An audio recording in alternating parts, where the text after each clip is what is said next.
Bonjour, moi c'est Mona Lisa. Aujourd'hui je vais te présenter les démarches à suivre pour devenir artiste. Tout d'abord, ce n'est pas parce que tu sors des beaux-arts ou d'une grande école d'art que tu es un artiste. Sociologiquement, économiquement et administrativement, tu n'es pas reconnu par l'État en tant que tel tant que tu n'as pas fait certaines démarches. Avant toute chose, un artiste est considéré en tant que tel à partir du moment où il aura gagné un certain montant. Alors dans ce cas-là, il aura droit à une reconnaissance de la Maison des artistes qui est une structure agréée par l'État. Pour devenir un artiste socio-professionnellement reconnu. Mais pourquoi demander ce statut? Comme beaucoup de monde. Tu ne veux pas être hors la loi mais plutôt être protégé. Avoir le droit à une retraite aux Caraïbes. Une sécurité sociale et une couverture maladie. Pour tout cela, voici les démarches administratives à faire. La première étape. Se déclarer à l'URSSAF qui te fournit un code 99003A, qui est unique et qui implique des droits et devoirs. Deuxièmement, en fonction de la nature de ton activité, tu dois t'enregistrer à la Maison des artistes pour t'assurer une protection sociale. Voilà, tu es officiellement un artiste. Mais je sais que comme beaucoup d'artistes, tu as envie d'exposer tes œuvres. Les galeries sont faites pour ça. Elles sont là pour diffuser ton travail et te permettre de vivre de ton art. Ce qui va jouer sur l'émergence et la construction de ta notoriété. Les galeries sont considérées comme commerces de détail en spécialités divers. Elles ont un lieu et un stockage dans lequel vous organiserez des expositions. Elle va aussi avoir le rôle de médiateur avec tes futurs acheteurs. On le sait, la plupart des artistes font leur premier pas à travers les galeries d'art.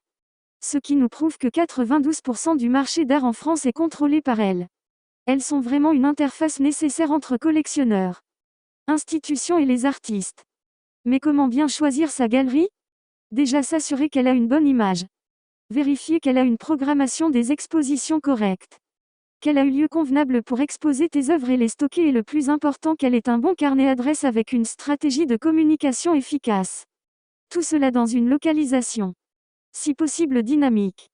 Son rôle principal est de faire découvrir de nouveaux artistes, en défendant leurs travaux auprès des collectionneurs et des institutions. La galerie doit faire l'interface entre les deux. Cependant, elle va te demander du boulot en retour. Il ne faut pas oublier qu'elle s'approvisionne directement auprès de toi. Elle te fait vivre mais tu la fais vivre aussi. Elle va donc soit prendre en dépôt tes œuvres, soit directement te les acheter. Une galerie d'art n'est pas là que pour exposer tes œuvres. Elle est là pour t'aider par différents moyens. Il faut savoir d'une galerie cotise aussi pour soutenir les artistes. Elle a des droits et des devoirs envers toi. Les voici.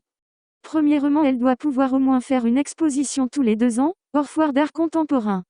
Deuxièmement, créer et financer un catalogue de ton univers pour en faire la communication. Troisièmement, pouvoir participer aux foires internationales, en France ou à l'étranger. Quatrièmement, proposer à des acquisitions aux institutions, Frac-Fnac. Et pour finir, cinquièmement, contacter ou proposer directement des lieux exposition et une thématique à l'artiste. Tout cela retranscrit sur un contrat moral entre l'artiste et son galeriste. Il faut savoir que la plupart du temps la galerie prend 50% sur l'achat d'une œuvre. Ta première galerie sera ta galerie mère. C'est-à-dire celle qui t'aura fait découvrir. Attention, elle peut donc te demander un pourcentage si tu vas exposer ailleurs. Et imposer son avis sur les expositions externes. Il faut savoir qu'une galerie en moyenne a entre 1 à 10 artistes. Tu n'es donc pas le seul à vouloir te faire connaître. Tu as aussi le choix entre plusieurs catégories de galeries. La galerie régionale. Galerie francilienne d'importance secondaire. La galerie francilienne d'importance majeure et la galerie privée comme par exemple la galerie Ropac-Pantin. Pour ton début dans ce monde, les galeries que tu viseras sera les galeries d'art situées en région. Certes, elles ont en moyenne moins de 10 ans, donc moins d'expérience et de reconnaissance et peu de collectionneurs. Mais pour un petit début, cela permet d'expérimenter. Dans l'idéal, il faudrait viser les galeries franciliennes d'importance secondaire car elles ont 10 à 15 ans d'expérience et actives sur le premier marché et présentes sur les foires et salons en France et à l'étranger.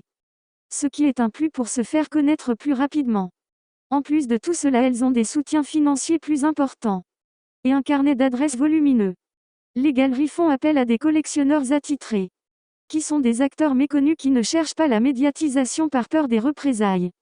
Hormis exception de certains milliardaires populaires. Les collectionneurs apportent un soutien aux artistes et entretiennent des liens privilégiés avec les galeries d'art.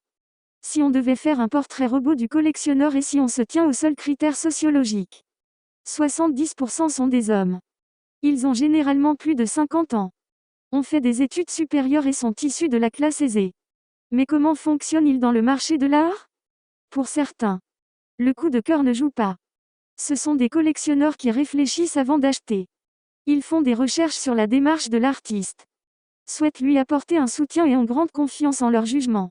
Pour d'autres, on retrouve ce même amour de l'art. Mais le motif de distinction sociale compte également. Il va acheter par coup de cœur impulsif. Il a donc un rôle important pour artiste car il le soutient, finance son travail et le partage. Il est le grand acteur du marché de l'art. Nous pouvons identifier 4 motivations que peut avoir le collectionneur.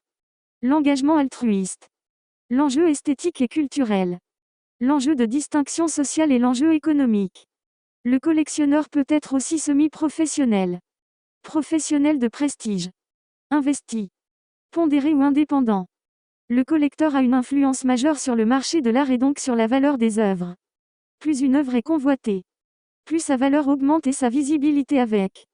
C'est en partie dans les foires internationales que cela se joue, dont une des plus connues, la FIAC. Voilà pourquoi un artiste a tout intérêt à choisir une galerie qui participe à ce genre d'événement. Ce monde très sélectif qui coûte très cher aux galeries est le moment où le marché de l'art est à son apogée. C'est là que l'État fait son marché. L'achat d'œuvres est très important à cet instant. C'est à ce moment que les galeries vont toucher de nouveaux collectionneurs et surtout pouvoir les fidéliser. Mais revenons sur le rôle de l'État. Il permet de contribuer à l'économie du marché des arts pendant ces foires. Mais pas seulement. Il aide financièrement les galeries à la création de catalogues en français et anglais pour que l'artiste ait l'opportunité de se dévoiler à l'international. Il permet aussi à l'artiste de participer à une foire à l'étranger. De plus, l'artiste peut contribuer à une avance remboursable pour une création coûteuse par exemple. L'État participe activement dans un rôle de soutien avec l'artiste. Pour conclure, je peux te dire que si tu veux toujours devenir artiste, accroche-toi bien et sois fort. Il faut en vouloir. Être passionné et un peu fou. Tu as tout pour l'être donc. Bon courage.